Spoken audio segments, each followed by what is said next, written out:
Welcome back to Prematures. We've got Old Rasputin back again.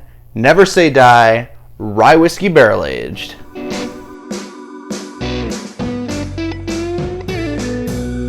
All right, Rasputin. Third time's the charm, as they say. This one has been barrel aged in rye whiskey barrels. It says Never Say Die on it. It's 11.4% alcohol, so 0.1% more than the barrel aged variety we just had. This is the 23rd version of it, if I'm reading this correctly. We've had two versions of Old Rasputin, the base version and the barrel aged version, and have not been super pumped about them. Unfortunately, and I feel bad, but hey, it's for somebody, it's not for us. This rye whiskey barrel aged version is apparently a lot harder to find. A bottle shop I just happened to get it, and I thought it was the regular barrel aged version, so I bought it. But yeah, I was wrong, and pleasantly surprised to see it was something else. But now I'm kind of worried that it's not going to meet my expectations. Maybe it's just, well, the bourbon barrel aged one got better than the base. Right. Maybe this will just be elevated a little bit more. Yeah, so rye, as opposed to regular whiskey, is usually a little bit more sweeter, sometimes a little spicier for people. So maybe this will give us a little bit more kick from the alcohol, maybe be a little sweeter. We'll see. I'm pretty excited to find out. The label is a lot different than the other two. I mean, a lot different as in it just has the little bands, I guess. Oh, okay. And a little green up here. Yeah, these, I don't know. I like it when labels are just minimalistic, but this one looks so boring. Yeah, it's very unassuming. I saw it on the shelf and had to do a double take to make sure it wasn't the regular one, but the regular one's got that gold or yellow with the black. Raw Rasputin. Smoky. The bear.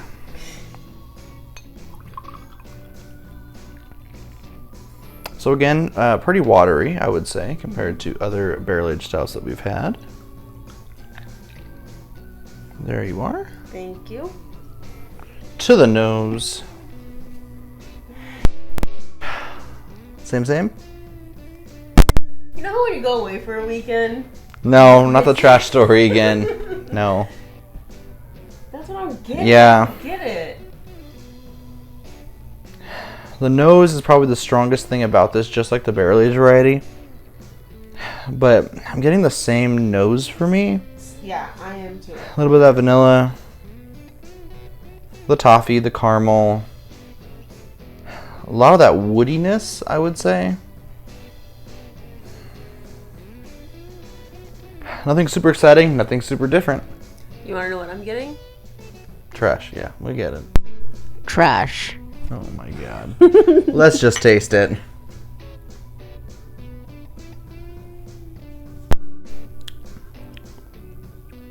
Oh, wow.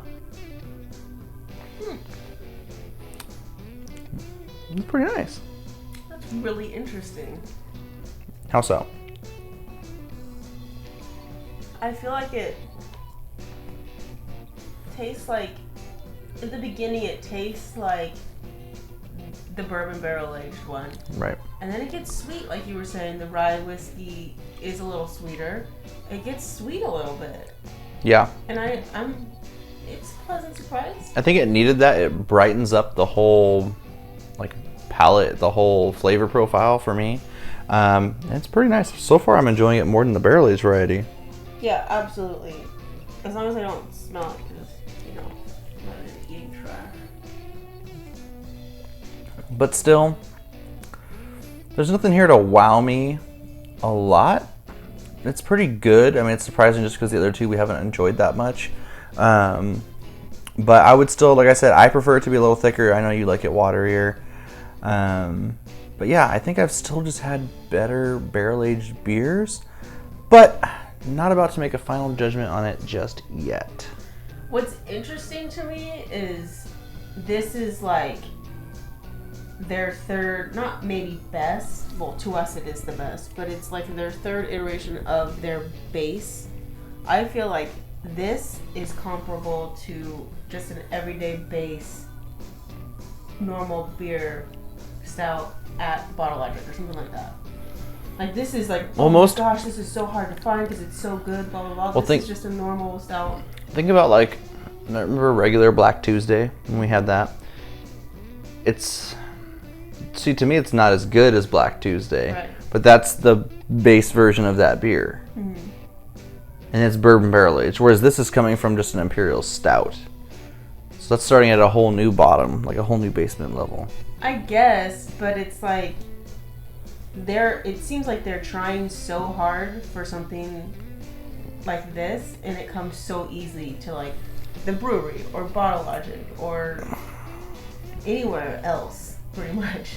And I feel bad saying that, but it's like You're not wrong we're though. just spoiled because this is just, I don't know. I don't get the hype.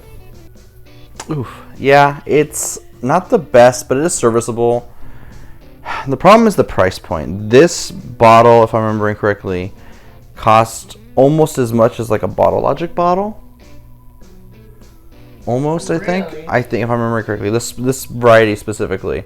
So because of that, it's just not worth it. Shout out Beer After Bedtime, not worth the price I paid for it. But yeah, it's not terrible, but just comparing it to other things, it's not as great. Right. But I'll tell you what, we're going to let it warm up and then come back with our rating and final thoughts. All right, we're back. We've been sipping on it. Mary, what are your thoughts about it after it's warmed up a little bit here? I like it. I like it a lot better than the bourbon barrel aged. Keep saying this word today. Iteration. Yeah. Let me taste it one time. My thoughts on it are it's definitely better than the barrel aged version, but it's just not as good as other stouts I've had. The nose on these last two beers have been so good compared to the flavor profile, in my opinion. It's interesting after I just chewed this. I feel like I'm getting the taste of a liquor, but not the heat from a liquor, like not the kick. And then it goes into a stout. But now that it's warmed up a little bit and I left it in my mouth for a little bit longer, I'm getting a little bit of like coffee-ish taste. There you go. Yeah, there's a little bit. It's a little stouty now. Yeah, after it warms up, it brings out a little bit more flavor, as stouts tend to do. Yours is a little bit colder because I held mine in my hand. Oh, were you really holding it in there like that? And it's a little coffee-ish now. Yeah, I just swished them around in my mouth for a bit. It's good. Don't get me wrong. I'm probably gonna go ahead and give this. I'm gonna give it a 4 out of 5. Solid little beer, but just not worth the price point. I agree. I think I'm gonna give it a 3.75. Okay. Because, like we keep saying, or like I said, I'm gonna put words in your mouth. I feel like they tried so hard to make this beer when this quality of beer I can get at Bottle Logic every single day, or I can get at the brewery every single day. And I feel like they just tried too hard to make a mediocre beer, and it's like, okay, whatever. I don't need to pay $30 for this bottle Exactly. if I can get this every single day at the brewery. But all that being said, this is our favorite version of Old Rasputin. If there's any other versions of Old Rasputin you want to see us try, let us know down in the comments below. I'll do my best to keep an eye out for them, and I guess I'll review them. I'll review them too. Let us know what your favorite version of Old Rasputin is down in the comments below. Is it the regular version, the barrel-aged version, or the rye barrel-aged version? Like this video, share it with your friends, and subscribe. It helps us out a lot. Click the bell icon to be notified when we upload videos. You don't want to miss the next one. But until then, we're the Brewmatures, trying every beer from around the world. One sip at a time.